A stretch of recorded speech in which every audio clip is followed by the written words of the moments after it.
Hello friends, this video is perfect for improving your vocabulary. आपके vocabulary power, word power को strong करने के लिए ये वीडियो परफेक्ट है. क्लियर है. एंड ये वीडियो एसएससी एंड बैंकिंग के स्टूडेंट्स के लिए स्पेशली उनके लिए बनाया गया है. एंड इसमें कोई रिस्ट्रिक्शन नहीं है कि ये सिर्फ एसएससी एंड बैंकिंग के लिए है.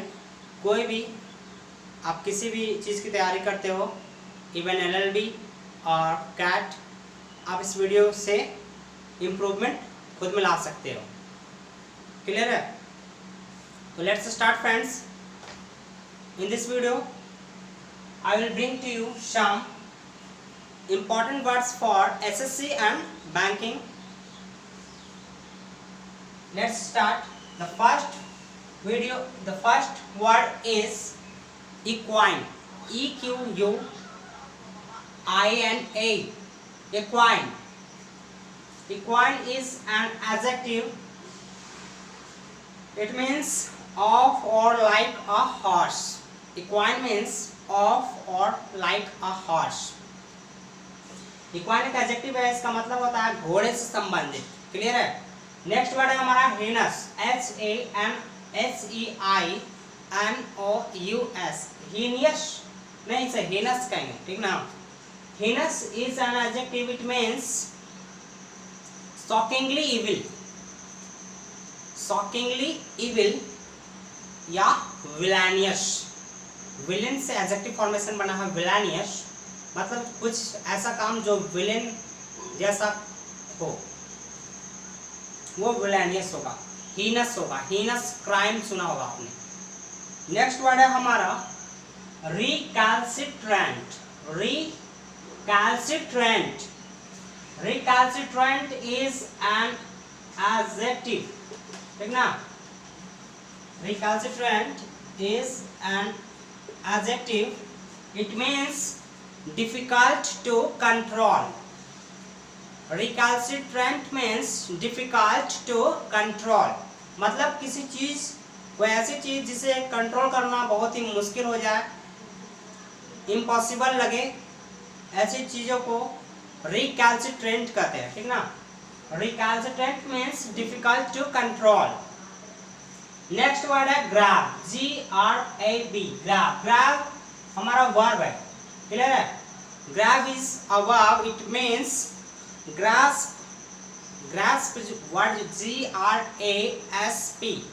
ग्रास्प हमने इस वीडियो में ग्रास्प को लिया. देखिए आप यहाँ पे ग्रास्प देख रहे हो, ये भी एक वर्ब है. ठीक है.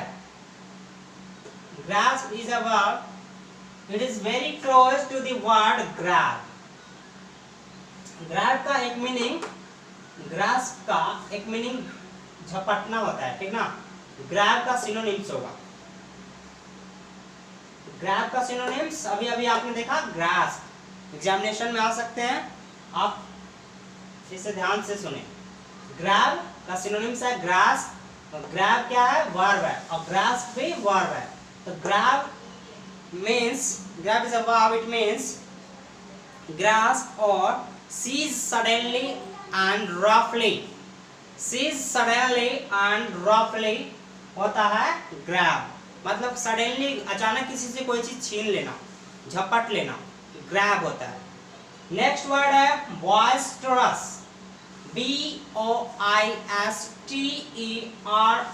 BOISTEROUS. boisterous.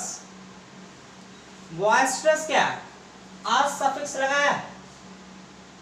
आज सफिक्स वाले वर्ड्स, जितने भी वर्ड होंगे, एडजेक्टिव फॉर्मेशन होगा किसी भी वर्ड का जब भी उसमें सफिक्स अश लगाओ. क्लियर है. तो अश सफिक्स वाले वर्ड एडजेक्टिव फॉर्मेशन होते हैं. इसी तरह इसलिए ये boisterous हमारा एडजेक्टिव हुआ. And boisterous is an adjective. It means noisy and full of energy. Boisterous means noisy and full of energy. तो boisterous होगा, full of energy होगा. तो वो ये boisterous वर्ड जो है चिल्ड्रन के लिए यूज होता है. ठीक ना. तो ऐसे बच्चे जो full of energy हैं, वो चुपचाप शांति से तो बैठते नहीं हैं. क्या करते हैं? शोर मचाते हैं, दौड़ भाग करते हैं, मतलब हर किसी को परेशान करते हैं और वो शांत नहीं रहते हैं, क्योंकि वो फुल ऑफ एनर्जी होते हैं, और ऐसे बच्चे को बॉयस्ट्रस कहते हैं, ठीक ना, बॉयस्ट्रस चाइल्ड। बॉयस्ट्रस जो है एक एडजेक्टिव है, इसका मीनिंग हुआ noisy and full of energy. Next word है हमारा इरेंट। इरेंट, ERRANT, इरेंट। इरेंट इज अ नाउन, ठीक ना, इरेंट हमारा क्या है, नाउन है। इरेंट का मीनिंग होगा a short journey for a small purpose.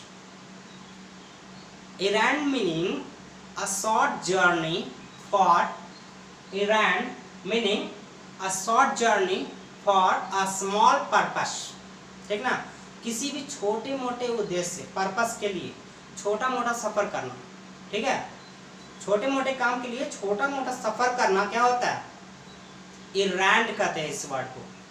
कोई भी छोटी मोटी चीज लाने हम जाते हैं बाहर आसपास के किसी लोकल बाजार में, ठीक ना, और वहां जाकर किसी चीज को खास पर्पस को क्लियर करके पूरा करके वापस आते हैं। तो इस तरह जाना और आना, इस तरह जाने को क्या कहते हैं, इरेंट कहते हैं, ठीक ना। तो अ short journey for a small purpose, छोटे उद्देश्य के लिए छोटा मोटा सफर करना। क्लियर है? आई होप ये वर्ड आपको क्लियर है। नेक्स्ट वर्ड में हम जा रहे हैं कॉम्प्रीहेंड। कॉम्प्रीहेंड,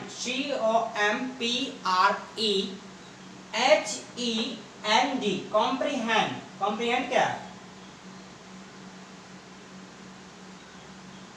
कॉम्प्रीहेंड है हमारा वर्ब।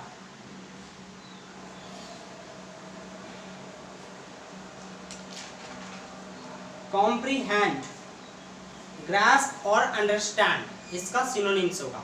अंडरस्टैंड आप जानते हो, समझ, अंडरस्टैंड और ग्रास्प। ग्रास्प अभी आपने एक वर्ड देखा था ग्रास्प यहाँ, और ग्रास्प अभी हमने बताया कि सिनोनिम्स है वर्ड ग्रैब का। क्लियर है? ग्रास्प जो, ग्रैब जो है किसी से झपटना, ठीक ना, कोई चीज किसी से झपट लेना, अभी अभी हमने कहा। और ग्रैब का सिनोनिम्स हो ग्रास्प, लेकिन ग्रास्प का दो मीनिंग होता है। क्लियर है?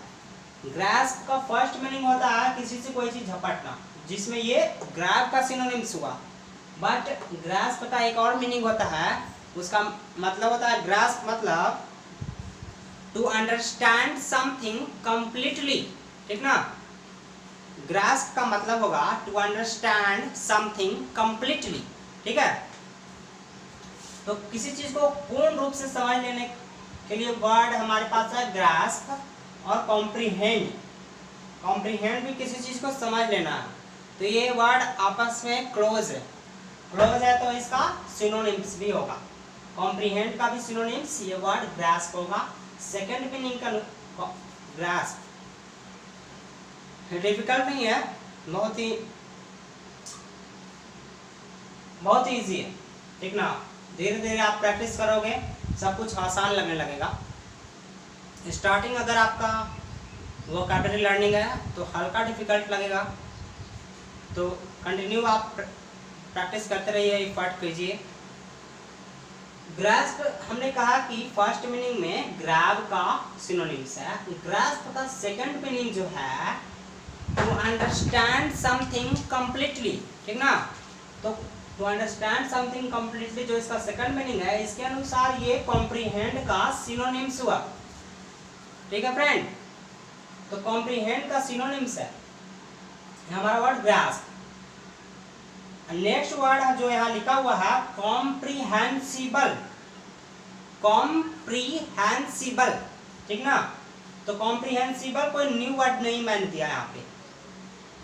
ये 15 वर्ड का वीडियो है, जिसमें से ये एक्स्ट्रा आपको लग रहा होगा कि ये 16 वर्ड है। 16 नहीं है, ये इसी वर्ड का एडजेक्टिव फॉर्मेशन है। ये वर्ब है, इसका एडजेक्टिव फॉर्मेशन यहाँ लिखा गया, ठीक ना। तो इस तरह वर्ब, किसी भी वर्ड का वर्ब फॉर्मेशन आपने याद किया, एडजेक्टिव आप कर लिए, तो नॉन फॉर्मेशन कर लिया। एडवर्ब में उसे अगर एडवर्ब तो होगा नहीं चेंज वो, क्योंकि वो नॉन एडजेक्टिव वर्ब पहले ही हो चुका है। तो सब कुछ एक ही वर्ड सब कुछ नहीं, ऑल पार्ट्स ऑफ स्पीच नहीं हो सकता, ठीक ना। लेकिन 2-3 पार्ट्स ऑफ स्पीच हो सकते हैं, नाउन, एडजेक्टिव और वर्ब, ये तीनों कोई भी वर्ड हो सकता है। उसी तरह मतलब कहने का मतलब है किसी भी वर्ड के अलग अलग फॉर्मेशन को जानकर आप ये नहीं कर सकते हैं कि मैंने इतना वर्ड जान लिया। किसी एक वर्ड के कितने भी फॉर्मेशन आप जान लो, 3-4 एडजेक्टिव, एक ही वर्ड का 3-4 एडजेक्टिव हो सकता है, सारे एडजेक्टिव को आप जानते हो, उसके वर्ड फॉर्मेशन को जानते हो, तो आप एक ही वर्ड जानते हो, ठीक ना। इस तरह वर्ड लर्निंग कीजिए। तो यहाँ कॉम्प्रीहेंड का एडजेक्टिव फॉर्मेशन कॉम्प्रीहेंसिबल दिया गया, ठीक ना। तो कॉम्प्रीहेंसिबल और कॉम्प्रीहेंड आपने अभी देखा, अंडरस्टूड और ग्रास्प, ठीक ना। तो कॉम्प्रीहेंसिबल क्या है? कोई भी ऐसी चीज जो अंडर कॉम्प्रीहेंड कर सके हम, तो वो कॉम्प्रीहेंसिबल होगा। तो कॉम्प्रीहेंसिबल का मीनिंग होगा एबल टू बी अंडरस्टूड, ठीक ना। जिस चीज को हम समझ पाए वो कॉम्प्रीहेंसिबल है, इजिली समझ पाए, कॉम्प्रीहेंसिबल। नेक्स्ट वर्ड है ग्रास्प। आपके लिए अब ये कोई न्यू वर्ड नहीं रहा, क्योंकि इसका अभी मैंने 2 बार इसके 2 मीनिंग का जिक्र किया है, चर्चा किया है। ग्रास्प का फर्स्ट मीनिंग अभी हमने ग्रैब के साथ सिनोनिम्स इसका रेडी किया, आपको बतलाया। एंड ग्रास्प का सेकंड मीनिंग जो होता है टू अंडरस्टैंड समथिंग कंप्लीटली, मतलब किसी चीज को पूर्ण रूप से समझ लेना, तो ग्रास्प का सेकंड मीनिंग है। और कॉम्प्रीहेंड के साथ अभी अटैच करके मैंने इसका सिनोनिम्स आपको दिखलाया। क्लियर है आपको ये वर्ड? इसमें कुछ भी समथिंग न्यू नहीं रहा, ठीक ना। आपके लिए अब ये ओल्ड हो गया। अब इसे आप जितना रिवीजन करो और इसे क्या करो, सारे वर्ड्स को एसिमिलेट करो। एसिमिलेट मतलब आत्मसात कर लेना, ठीक ना। किसी चीज को जेहन में उतार लेना, जो कहते हैं ना वर्ड हिंदी में, उसे कहते हैं इंग्लिश में एसिमिलेट। तो आप सारे वर्ड्स को एसिमिलेट कीजिए, रट्टा मार कर रहे हैं, इन सारे के यूज करके सारे के एग्जाम्पल कीजिए, इन सारे वर्ड्स का यूज कीजिए आप, तो आपको धीरे धीरे ये एसिमिलेट एंड कुछ भी न्यू नहीं लगेगा। तो ग्रास्प क्लियर आपको। और नेक्स्ट वर्ड है कंपंक्शन, ठीक ना। कंपंक्शन, कंपंक्शन क्या? इसका सफिक्स लगा हुआ है TION। सफिक्स क्या? कंपंक्शन वर्ड जो है इसका सफिक्स है TION। कंपंक्शन इसलिए TION लगा हुआ है, तो क्लियर है कि ये नाउन है, ठीक ना। तो compunction is a noun, it means a feeling of guilt, a feeling of guilt। guilt word है एक GUILT, ठीक ना। guilt GUILT। गिल्ट मतलब होता है ग्लानि। आपने सुना होगा वर्ड ग्लानि हिंदी में। तो वही ग्लानि जो होता है अंदर से, जो कॉन्साइंस छोड़िए, गिल्ट मतलब ग्लानि। तो कंपंक्शन, कंपंक्शन जो एक नाउन है, इसका मीनिंग होगा अ फीलिंग ऑफ गिल्ट, ठीक ना। मतलब जब भी हम कुछ गलत या फिर कुछ भी रॉन्ग करने जाते हैं तो माइंड में आता है कि नहीं कुछ गलत हो रहा है। या फिर जब भी आप एग्जामिनेशन में बैठे हो, आपके पास कोई भी वर्ड को आप मेमोराइज मतलब आपको रिकॉल नहीं हो पा रहा है, ठीक ना, वो वर्ड याद नहीं आ रहा है, और आपके पास क्या होता है, आपको रिकॉल नहीं हो रहा है वो वर्ड, और आपके पास 4 ऑप्शन होते हैं, और 4 ऑप्शन को आप एक भी आंसर करने में सक्सेसफुल नहीं रहते हो, क्योंकि आपको डर लगता है कि मैं जो भी ऑप्शन टिक करूँगा वो सही होगा या नहीं होगा, ठीक ना। तो यही गिल्ट होता है, कंपल्सन होता है, मतलब कुछ भी गलत या तो गलती हम करने जा रहे हैं, कोई भी ऑप्शन को टिक करने जा रहे हैं, अभी हमें वर्ड रिकॉल भी नहीं हुआ और कोई भी ऑप्शन को टिक कर रहे हैं, तो वो क्या कंपंक्शन होता है। मतलब हमें ये भय होता है कि जो होगा वो गलत ना हो जाए, ठीक है। तो compunction is a noun, it means a feeling of guilt, या फिर समथिंग रॉन्ग, मतलब कुछ गलत काम हम लोग करने जा रहे हैं तो अंदर से एक आवाज़ आती है, वो कंपंक्शन होता है, ठीक ना। तो कंपंक्शन का एक एग्जाम्पल मैं दे रहा हूँ, कंपंक्शस फीलिंग्स ऑफ एप्रीहेंशन, ठीक है, कंपंक्शस फीलिंग्स ऑफ एप्रीहेंशन, मतलब एप्रीहेंशन, एप्रीहेंशन वर्ड आपने देखा अभी। कंपंक्शन को बताते बताते मैं एक वर्ड पे आ गया, और वो वर्ड है, कोई न्यू वर्ड नहीं है, बहुत ही इजी, आप जानते होंगे ये वर्ड, एप्रीहेंशन। एप्रीहेंशन वर्ड पे हम आ गए कंपंक्शन वर्ड को करते करते, ठीक ना। तो एप्रीहेंशन क्या, apprehension is a noun, apprehension is a noun, it means anxiety or fear, anxiety or fear that something bad or unpleasant will happen. Apprehension means anxiety or fear that something bad will happen, कि कुछ बुरा ना हो जाए, कुछ गलत ना हो जाए, ये जो डर है उसे एप्रीहेंशन कहते हैं, ठीक ना। इस डर को, यही एप्रीहेंशन है, और यही नाउन फॉर्मेशन में इसी का सिनोनिम्स हमारे पास वर्ड अभी अभी हमने किया है, compunction, compunction, COMPUNCTION, compunction, clear है। नेक्स्ट वर्ड पे हम लोग आ रहे हैं, compulsion, compulsion, COMPULSION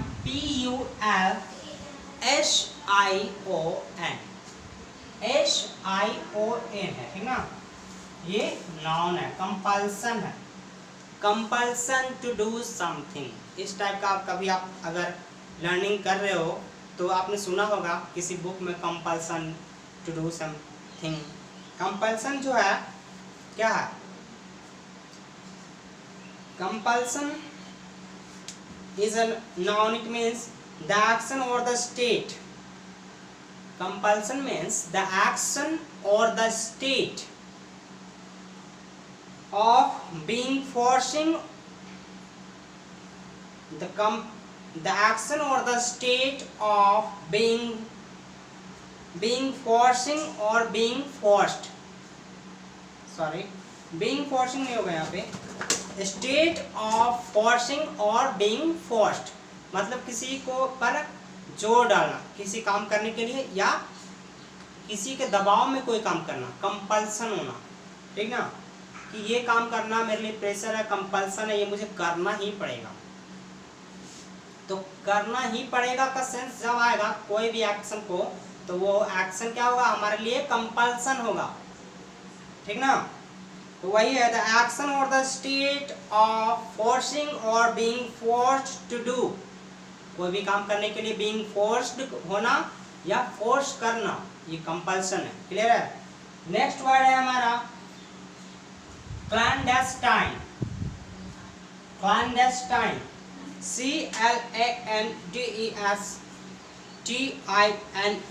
clandestine means का सिनोनिम्स वर्ड होगा सेक्रेट, SECRET, सेक्रेट, सेक्रेट सुना आपने, SECRET, सेक्रेट मतलब गुप्त, गुप्त हिंदी में वर्ड सुना होगा, तो वही होता है क्लैंडेस्टाइन। तो clandestine is a noun, it means kept secret और डन सेक्रेटली, ठीक ना, कोई भी चीज सेक्रेट रखना, केप्ट सेक्रेट एंड और डन सेक्रेटिवली।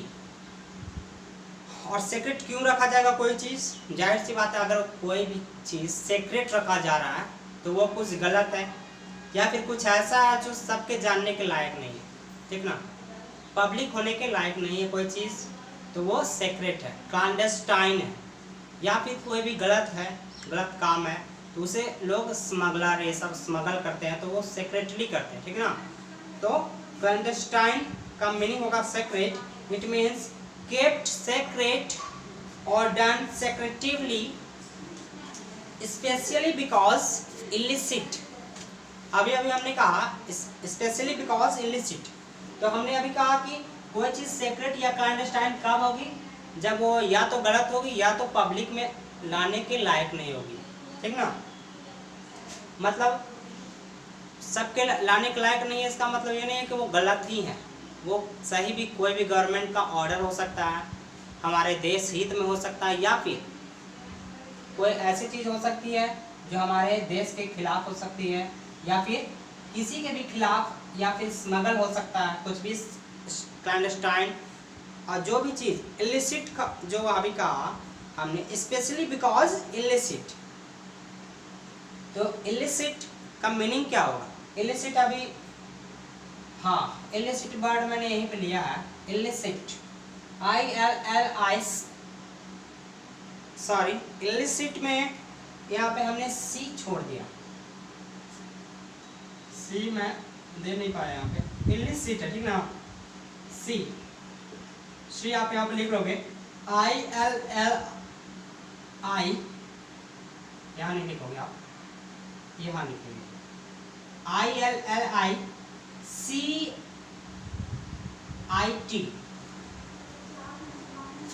ये पूरा वर्ड ही गलत लिखा है। इलिसिट का आप अलग से लिख लोगे ILLICIT,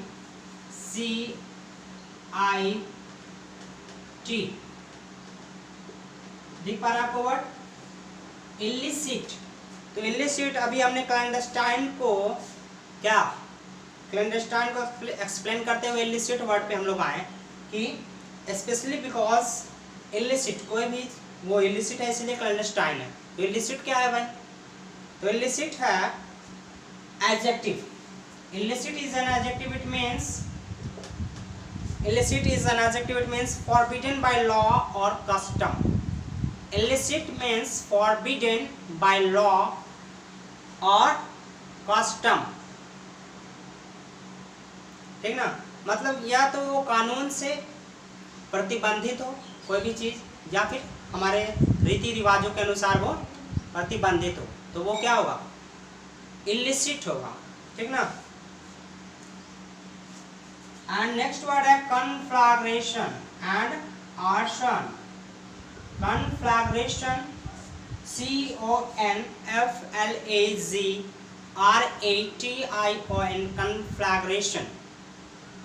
फ्रेंड्स, आपको ये वीडियो अगर अच्छा लगे तो हमारे YouTube चैनल पे बने रहिए और हमारे वीडियोस को लाइक कीजिए ताकि आपके साथ हम कंटिन्यू रहें, ठीक ना। तो अभी वर्ड हम देखे हैं कन्फ्लैग्रेशन, और आपको बता दूं, आप जो ये वोकैबुलरी कर रहे हो ये किस YouTube चैनल पे है, हमारे YouTube चैनल पर भी आए। सिर्फ वीडियो, इस वीडियो से आपका कुछ नहीं होगा, ये कुछ भी नहीं है, ठीक ना। हमारे सारे अपकमिंग वीडियोस एंड और जो वीडियो हम पोस्ट कर चुके हैं उस पर बने रहने के लिए आपको हमारे चैनल पे बना रहना होगा, और हमारा चैनल है आशीष पायनियर इंग्लिश, ठीक ना। आशीष पायनियर इंग्लिश यूट्यूब चैनल पे कंटिन्यू रहिए हमारे साथ, और अपने वोकैबुलरी को स्ट्रॉन्गर पे स्ट्रॉन्गर करिए, और हमारे अपकमिंग वीडियो में जो हम ग्रामर पे लाएंगे वो भी बड़ा ही शानदार होगा। ये जो कन्फ्लैग्रेशन वर्ड अभी हमने बोला, तो कन्फ्लैग्रेशन एक नाउन है friend, and conflagration is a noun, it means inferno, सुना होगा वर्ड inferno, ठीक ना। या फिर आर्सन जो है नेक्स्ट वर्ड यहाँ पे, इसका सिनोनिम्स है, ठीक ना। Arson and conflagration are synonyms to each other, clear है। इसका मतलब होता है भीषण या बड़ी आग। कन्फ्लैग्रेशन या आर्सन मतलब भीषण या बड़ी आग, कन्फ्लैग्रेशन, क्लियर है फ्रेंड।